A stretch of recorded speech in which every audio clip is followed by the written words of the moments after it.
Hello everybody, my name is Charlene Maines and I am the founder of Choices for You. As previously mentioned, sorry about that, we're currently going through the charity commissions at the moment and we are still waiting, so hopefully we'll have some news soon.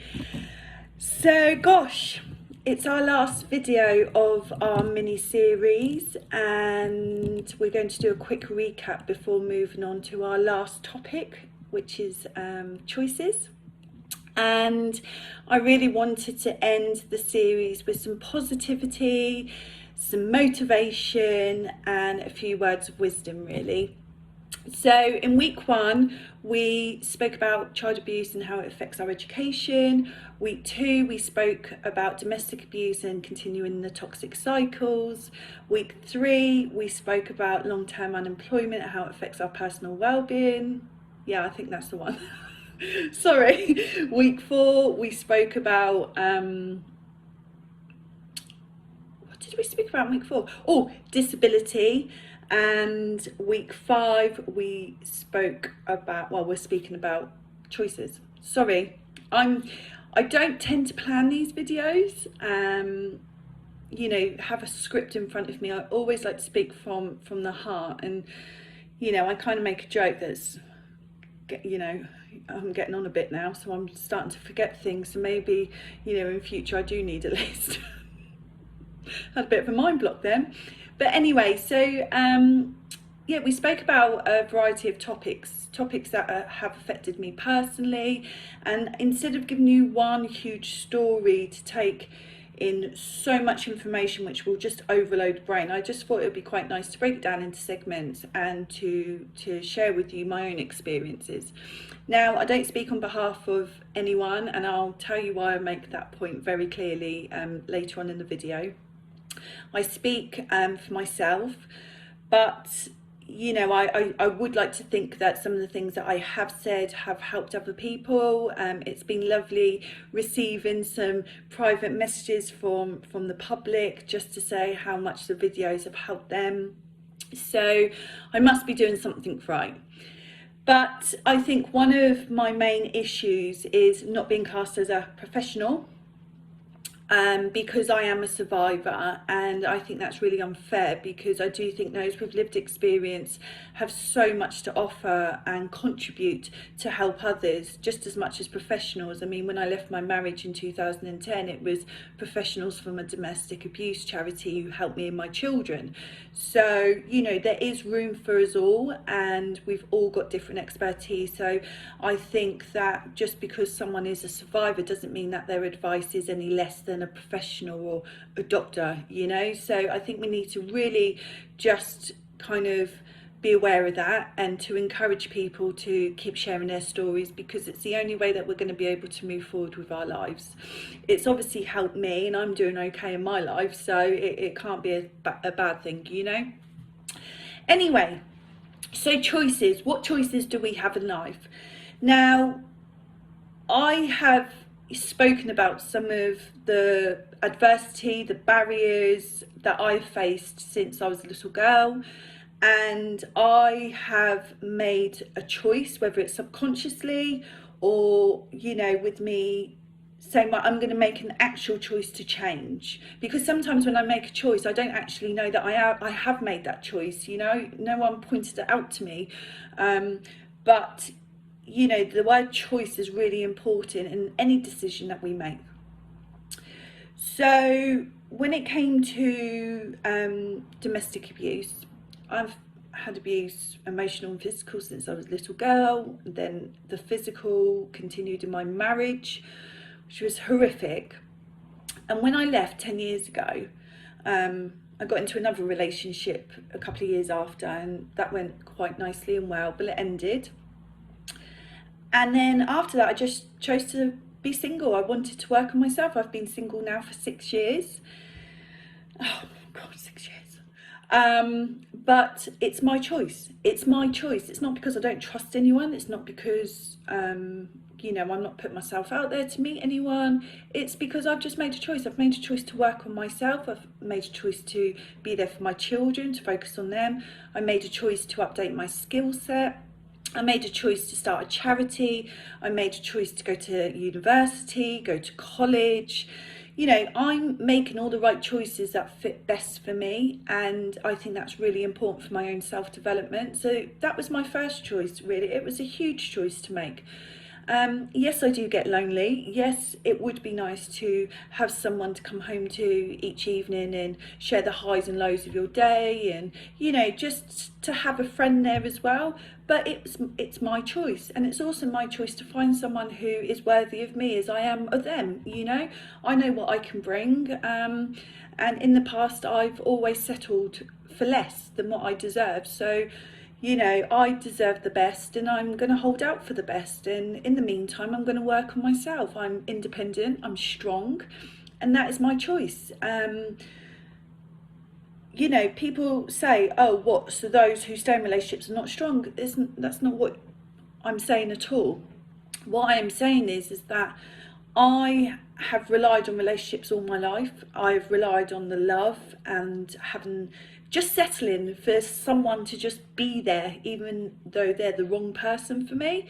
And I'm not going to settle anymore, and I'm not going to apologise for that ever. I'm having a good time at the moment, and I can do what I freely like, and I'm going to continue to do that. It's absolutely amazing. So that's my choice. Choice to update my skill set. Now, it's embarrassing when, you know, people who have low academic skills, like myself. I mean, I learned how to copy and paste at 28 when I took part in some work experience at mortgage brokers. I made the choice to call the mortgage brokers, who was, you know, luckily owned by a friend, but I still made that choice to pick up the phone and say, look, I've got no experience in an office environment. I worked with children before this, so you know, I just didn't have any experience. And sorry, my battery is low. So yeah, I just didn't have any experience. So for me, I made that choice to ask for some help. I learned how to copy and paste at 28, which I'm so proud of.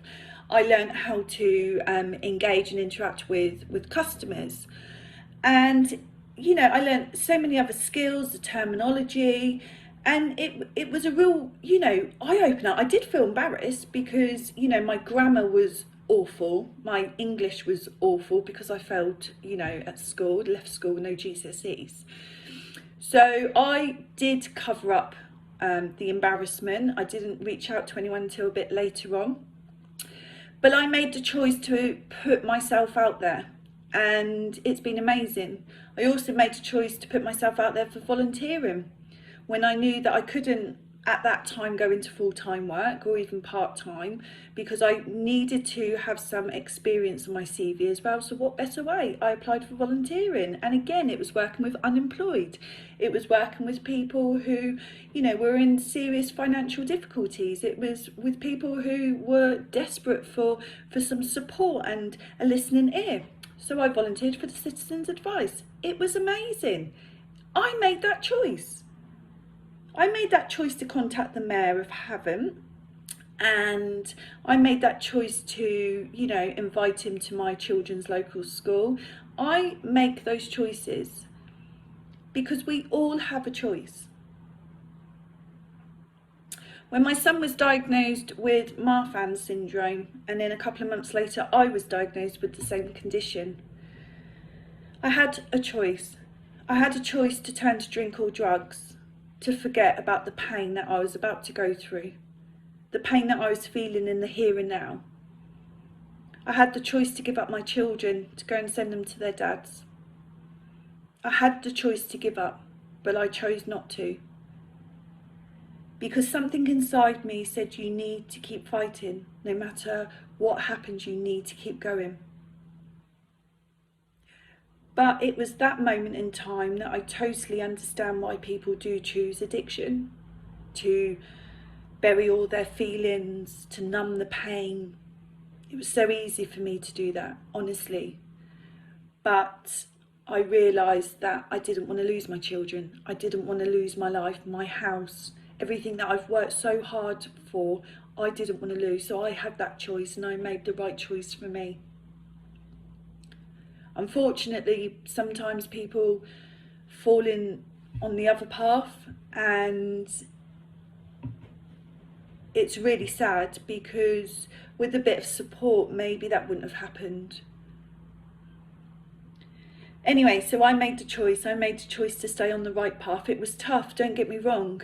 There was times when I would just lash out on social media, and I was angry, and I had no one to talk to about, with the diagnosis. And then I had the pressures of looking for a job. And I'm thinking, hang on a minute, I've just been told me and my son have this condition. I have to work with all these doctors, 14 at the time. Now you're telling me I need to go and find a job. I was just in the middle of updating my skill set. I just took part in some work experience, and now it's all stopped because I have to deal with this problem. And it was at that time when I did actually say to God, I'm not religious or anything, I'm quite spiritual, but I don't follow any particular religion. Well, I did reach out to him a few times and asked, why me? Why me? And I did that for a few years, and now it's try me. That old chestnut, come on, try me, what else? Because I make a choice. I make a choice to accept change, and I make a choice to accept that we're all going to be facing barriers in our lives. It's how we deal with it. Adversity, resilience. Someone commented on Twitter the other day about people overusing the word resilience, and maybe to be mindful about that. Wow, I couldn't help but comment and say I'm never going to stop using the word resilience, because it actually saved my life, that word. Now, I know that some people find that word really tough to deal with. I don't know why, but I think resilience should be seen as a positive. It's about bouncing back through testing times. We endure abuse, we endure some of the barriers that we face in life, but we have that resilience to push through. And we should keep using that word. Gosh, I love the word resilience. Miss Resilience over here. Goes back to try me. Not why me, try me. I love that. So we all have a choice. I had a choice the other day when, after commenting on about the resilience comment, a lovely feminist who, may I add, I would like to say that I am a feminist, but I don't like to be associated with the word, just because during my time of starting up the charity, I've had quite a few negative comments from feminists, believe it or not. I'm not saying that's for all, but a few women. So last week someone called me arrogant, stubborn. What was the other one? She called me something else as well, and all because I was knowledgeable and I was confident with what I was saying. So I told her to stop calling me names. I felt that was a bit unfair, and she asked me how old I was, and then she blocked me. And it's a shame, because we're always taught that women should be supporting women, yet because I challenged the word resilience and said that we should be using it, someone had not only knocked my character, but also kind of said I give crap advice. And that's quite disheartening for me, because I haven't even yet officially started this charity, and already you get a few nasty people who want to trash your name or your reputation, when actually I give really good advice. And I just say it how it is, and it seems to be rubbing a few people up the wrong way. Well, they're not my people who I want to work with, and quite frankly, I'm not going to stop. So so if anyone, I support the feminist movement. I support the ladies who want to really make a change for other women, who are healthy, who are supportive, who are loving. I don't support those who are toxic and who show traits of what I've gone through in the past, whether you're female or male. I'm not going to have that in my life, and there's no need for being rude or for being nasty. I believe that people have a choice in life, and I think that we should allow them to make those choices instead of trying to control what people are allowed to say or allowed to do, or even allowed to think. We're in the UK, United Kingdom, by the way. It's a free country, and I'm really passionate about that. So no one is going to stop me from saying what I want to say, as long as it's not homophobic, racist, igniting any tension, or acts of terrorism. Not that I would do that anyway, I'm just saying. But I'm just saying, I am free to say what the hell I like, and I will continue to do that because I've lived in silence for far too long, because that is my choice and I stand by every word. So yeah, we all have a choice. We have a choice on what we do with our lives. You know, if you see someone that is doing really well, that is passing their courses, that is moving on with their job or their charity or their business, you know, are you going to sit there and feel jealous? Are you going to sit there and feel inadequate or feel like a failure? You know, many moons ago, I remember being a lone parent and calling myself a failure on numerous times, to the point I couldn't even get out of bed. That was how low I was. And when I was seeing other people achieve, I didn't once begrudge them any success, but it made me feel like a failure because I wasn't achieving. And what I found is that I am a high achiever. I work really, really quickly, and that's okay. It doesn't mean that everyone else has to follow that journey. It just means that, you know, I hope by sharing what I am doing with my work, in my charity work, in how I'm helping the public and my own self-development, I'm giving you all choices to think about your own. I think it's amazing. This has taken me 10 years, by the way. This hasn't just been I woke up one day and everything has happened. This is 10 years of pure hard work and grit. So I had a choice to share my story publicly and to continue, and I'm glad I did, because I'm getting offers coming through, you know, personal recommendations, which is what I wanted for my charity. I wanted to help people through word of mouth, and it's working and it's lovely. And I've got a few projects coming out which I'm really excited to share, but I've got a choice not to share that yet, and I'm not going to until it's finalised. I love the word choice. But yeah, so if you're feeling like a failure, don't. Honestly, even remembering to put the bin out on the right day, that's a huge achievement. Well, it is for me anyway. It's like, give me a gold star every Friday. I can put the bin out, and you know, it's a relief when the bin men come and I'm like, so we all have choices. We all have choices, and I've used my story, my time and my knowledge to form a charity called Choices for You, to improve on my public speaking, to improve on my academics with university and college, to just improve in life, because it can all be taken away tomorrow. You know, with my Marfan syndrome diagnosis, I didn't know for 28, 29 years. And then one day, all of a sudden, my son has it, and now I've got it. Life changes. So you all have that choice. You all have that choice on what you do with your life. And, you know, enjoy people's success. But that's no reflection on you. You make your own success. You know, I think it's amazing when I listen to other people's stories. And I think that's why I'm a little bit sad now, because, you know, I've done my videos. The only time I'm going to be publicly sharing my story will be if I get booked in for private events or in schools.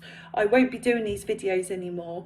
I will be moving on to video blogs around self-confidence, self-esteem, motivation and unemployment, and looking at skill sets. So I think that's where we're moving into now. But I think, you know, after sharing my own personal story, I think the time now has come for other people to share theirs. And, you know, I'm really looking forward to hearing stories from other people. I think it's amazing. And I always say and always believe that everyone has a right to share their story. And it doesn't matter if you feel you haven't gone through a lot. One thing I do hear is when I share my story, people say, gosh, I can't beat that. Guys, it's not a competition, and girls, sorry, guys and girls, it's not a competition. Unfortunately, I've just gone through a lot. And if I had the choice to be able to go and work in a supermarket and just have a normal life, I would choose that over the life that I had. But I can't, so I've accepted it, and now I embrace it. You know, what I've gone through in my adversity is not a competition. It's just happened. And, you know, I tell the truth. I've got no reason to lie. And I've got no reason not to share my story. I want to share my story with people. I don't make a profit from my story at all. And I don't expect anyone else to either. This is my story to help other people because that's my choice. So, yeah. Honestly, when people say that, you know, there's no opportunities, there's plenty. I went from unemployment in 2010 to managing 120 people across 3 counties in Hampshire, Dorset and the Isle of Wight for the Prince's Trust. I learned how to copy and paste at 28. I took myself to college to learn ITQ, sorry. And now I can do my own PowerPoint presentations, which I did. I created my own. It's called From Benefits to Buckingham Palace, and it's got a whole timeline of where I was in 2010 to where I am now. And I take the viewers through that journey with pictures. I met the Bank of England's governor, Mark Carney, ex-governor, sorry. Gosh, I had a choice. I had a choice to research him before I met him. I think I scared him a bit though. But I had the choice. We had a picture. I asked him for a picture. I was the only one to ask. He did me a picture. I said I wanted to show the kids at the schools when I did the PowerPoint presentation. So he did. I asked him also if I could spend the day with him just to shadow him. He said no. But the point is, I made that choice. I made that choice. And through the choices that I'm making, I am now, you know, in a position. Who would have thought, even last year, that I'd be so heavily into my cooking, that my first programme that's going to be funded will be a cooking programme for families. Who would have thought 10 years ago, I didn't, that actually I would be sat at my kitchen table on the 1st of September 2020 sending off my proposal to my local councillor and MP because my councillor was interested in the programme. Who would have thought that I'm just about to apply for my first funding bid, £30,000 or even more? Don't know yet. Not going to give the details away. And that I got recommended to go and apply for it. Who would have thought that? All because they've seen my work on social media, because I made that choice. We all have choices to make. And I keep saying that, choices, because we do. And when people give me excuses, it's not excuse because there's no opportunities out there. It's because they're making that choice not to go for that opportunity. I know because I was one of those people. So much is happening right now, and I've got so many things to look forward to that's almost scary. Oh, last thing, choices. I left school with no qualifications. I'm now doing a BA Honours degree in Business Management Leadership, and I'm hoping to end my academic year with a Masters in Global Leadership before I hit 42. That is my plan. But I have the choice to make those plans. And, you know, at one time I couldn't even spell properly or, you know, didn't even have the confidence. So I'm going to shout my achievements from the rooftops because I have a choice. You have a choice, and I believe in every single one of you. Unfortunately, some of us have harder journeys before we get to the place where we need to be. And all I can say is just persevere because it is so worth it. Honestly, I never thought that I'd be in this position now to share my life with you all and now be able to then move on to the next chapter and, you know, start launching this charity and the work in the community. And I just can't wait to bring everyone on that journey, the next stage. It's taken me 10 years to get here. My children are happy, I'm happy. And I just want you all to be happy. It's been an absolute pleasure sharing my story with you all. Thank you for all your lovely comments. And I hope to see you all again soon. But for now, I'm Charlene Maines, and thank you for listening. Bye-bye.